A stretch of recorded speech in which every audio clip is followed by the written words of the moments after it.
Hi, I'm Rich Sampson, editor of Digital CT Magazine, Hey, I'm Scott Bogren, editor-in-chief of Digital CT Magazine. and welcome to our video rundown of our small urban edition of Digital CT Magazine. Over the past few years, Community Transportation Association has been focusing more on small urban communities across the country, and we've developed our Small Urban Network to highlight some legislative and policy goals for small urban areas. But this is our editorial look at how transit's functioning in just a few small urban communities across the country and some of the trends and themes we're seeing in those communities.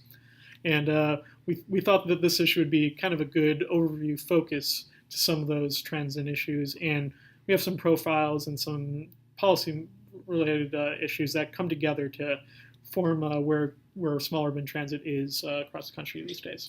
Yeah, I mean, when we say small urban, we're using the census designation of anything between 50,000 and 200,000 population. That's also what the FTA goes by, Right. and also legislative statutes. Right, so that's what we mean when we're talking about small urban areas. And they're really one of the fastest growing segments within both census designations and as such within the FTA programs. There's a lot more 5307 small urban grantees than there were 20 years ago.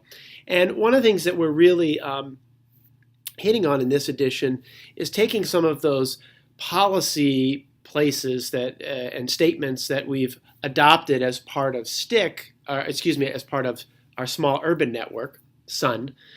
Getting my acronyms a little confused there, and starting to show kind of how those policy initiatives work. And there's a commentary piece in the start of this edition that I think is really important for everybody to take a look at, where we talk about not just the growth of small urban transit and its needs, but really kind of translate and transition that into a broader commentary piece on where we are funding-wise, where we are with a lack of new reauthorization, with a lack of being able to kind of come up and solve the highway trust fund shortfalls, how states are starting to take over that role, why the federal role is still very important, and kind of how we've seen over the last 5-6 years the buying power for many transit agencies, including small urban agencies, erode, due not to anything they've done, but just the lack of the kind of investment that's needed. So that's an important commentary piece, and as we get into the issue, you'll see some of what you see in that commentary piece played out through a lot of these articles. But Rich, tell us about this story you did in Cape May, New Jersey. Sure, I was actually in Cape May for some other business over the summer, and got some time to spend with the folks at Cape May Fare-Free Transportation, which, as its name implies, has no free fare to board the system. It's both a fixed route and demand response service. But the key thing about Cape May, which is in the very southern portion of the Jersey shoreline, it's not like a lot of other small urban areas that you kind of might automatically snap to in what you think of as small urban area, Right. Namely a college town with good usage of a fixed route transit system that driven mostly by students and faculty. This is actually the opposite. Instead of being busy in the spring and fall when classes are in session, Cape May is really busy in the summertime when people drive to the beach and really inundate that part of the country. But Fare Free is the nation's oldest fare-free service and has been doing it since the early 70s. And they've kind of set up a very unique model for how they serve a 16 municipality area within Cape May County.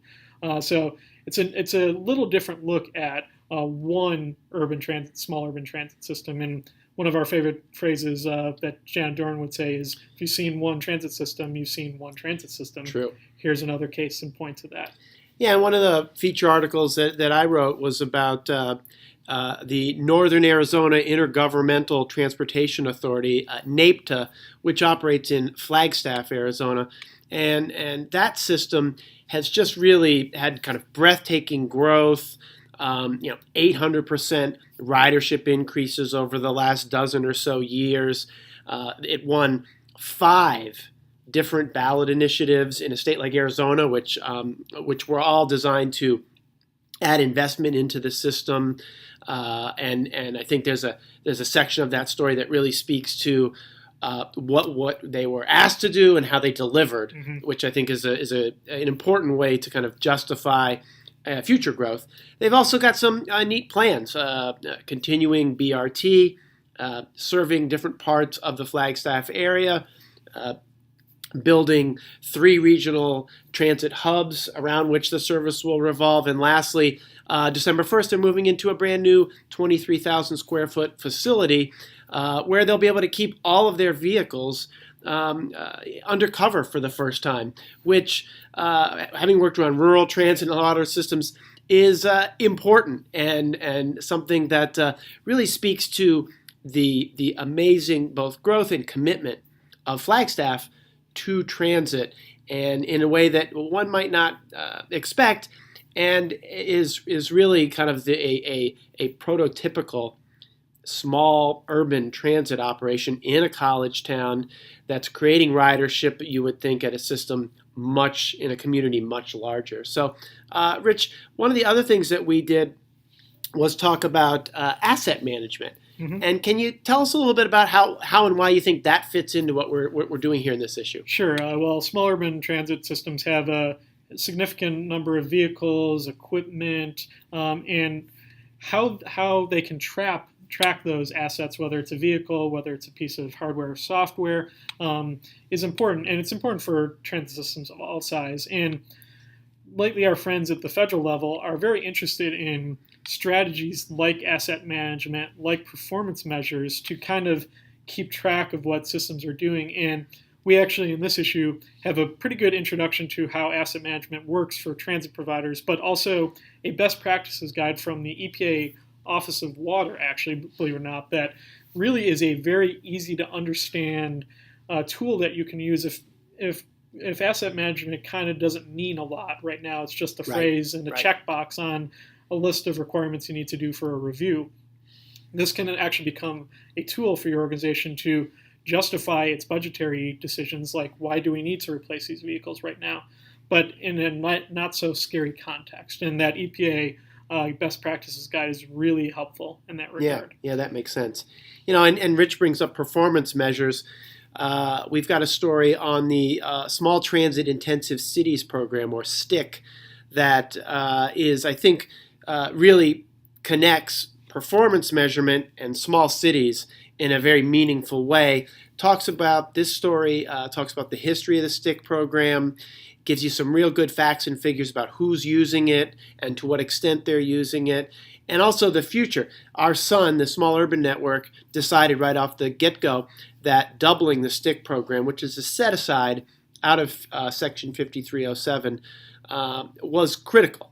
Because, again, with so many more small urban operators, they're taking advantage of STIC, and with it at a fixed dollar level, more people kind of grabbing a slice of the pie means less pie overall for everyone. So, and it's a significant program. I mean, if you're in a small urban area and you're able to meet all six of the factors that get you into the STIC program, you're looking at about a $1.2 million additional funding level. So it's not insignificant, and people are doing a lot of really good work with the funds.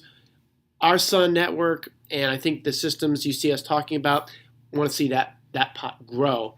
So another thing that we had in this edition, Rich, that I think we should bring up are kind of the capsules and showing what's happening around the country when it comes to small urban transit. Yeah, and although we have kind of extensive profiles of both NAPTA and Cape May Fare Free, there's a lot of good work being done all across the country, and we take some recent developments in more than a dozen small urban transit systems around the country, and just give you a very brief snapshot of what those systems are doing, and encourage you to kind of look at all the great activity and progress that small urban providers are making in places ranging from the East Coast to the West and North to South. It's a lot of momentum being built by our small urban providers.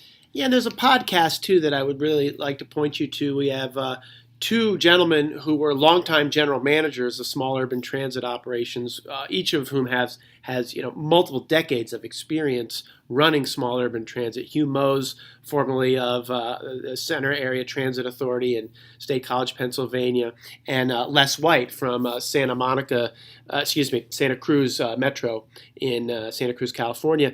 Both of them have since retired over the summer, but the podcast is a great discussion about that. And I think a great way to kind of finish our discussion of the small urban areas is where you listen to Hugh and Les both talk about why they stayed in a small urban area and never wanted to take that next jump to a large city to run, Chicago's transit or something.